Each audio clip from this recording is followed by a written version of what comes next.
Hello everyone, Kenty Tiger here with Bengali Engineering and Play. We are back in Space Engineers. I think this is going to wrap up this series. So the intention here, as you saw from the last episode here of this particular series, we ran into a few snags. And it was actually trying to get educated on figuring out what went wrong and why it went wrong and how to prevent it in the future. So the bottom line is that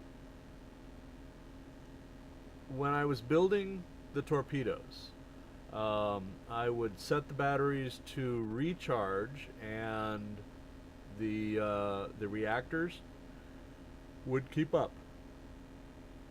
So I pointed out how the batteries are kind of silly in their configs, but hey, it's an author's mod, right? So what I found out is that if you launch these things, they disconnect from the ship as intended, and then they instantly basically dump power. So the reactors cannot keep up, and the four batteries that are on each of the missile chassis, because they are in recharge, basically you have no power. Without power, your propulsion systems do not work, so they just sit there. So it was a battery settings issue. So what I have done, if you see my toolbar here, this is my main toolbar. Right now the batteries are off. So the purple one there in the number 8 slot is they are on versus off. So when they're on, then the batteries are running in the recharge mode, and if you launch with the batteries in recharge mode, it dies. So the guidance lock remains locked. In fact, I did see the indicator on the guidance block actually turned green, so it was totally in search and destroy mode. But because the thrusters had no power, it wasn't doing anything. So if you remember at the very end of that episode, what I did is shifted over the batteries to normal run. And then all of a sudden it took off, and the missiles guided in. So, moral of the story, we turned off the charging on the battery. So I put this button on several of the bars to prevent this from happening in the future. So what I'm going to do here is I just want to demonstrate what everything looks like. So these are the forward. We're going to go ahead and shift over to the forward camera so you get a little better view. We're going to do a 5, which is a lock-on. So you notice most everything facing forward has locked on to the pirate block here, and we're just going to launch. So launching port lower outboard. You can see it goes very well. Puts a great big hole in there. Launching port lower centerline. Port lower inner. Starboard lower inner. Starboard lower center. And starboard lower outboard.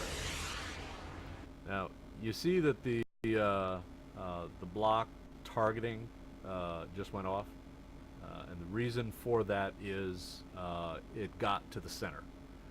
So after 5 missiles, I think that was on the 4th missile, in fact, it blasted its way into the center and turned it off. So there it was. All right, in our second bar here, we have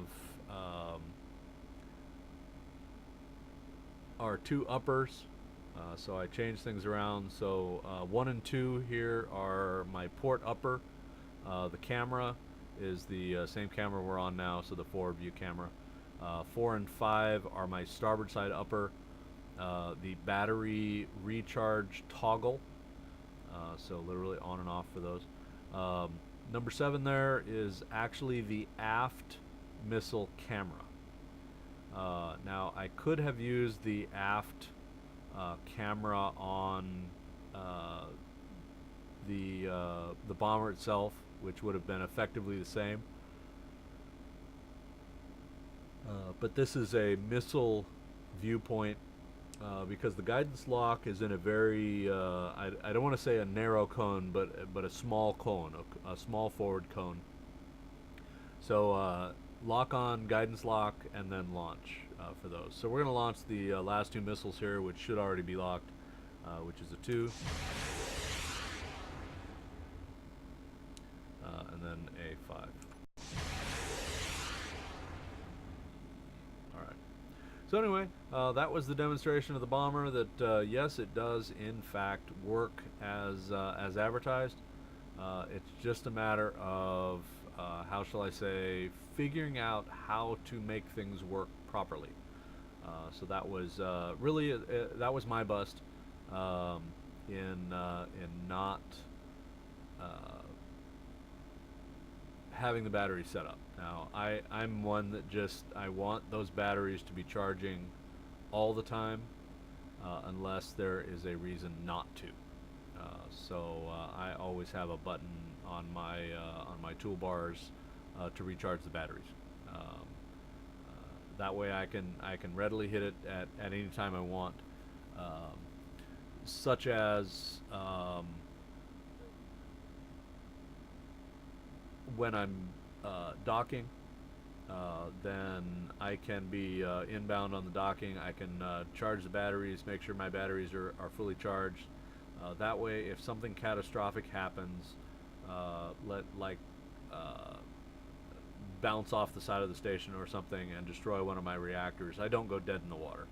I've got the battery power that's already up to snuff. So it's just one of those things that I tend to do kind of as a safety feature, or safety factor. So anyway, this is a really super short video here.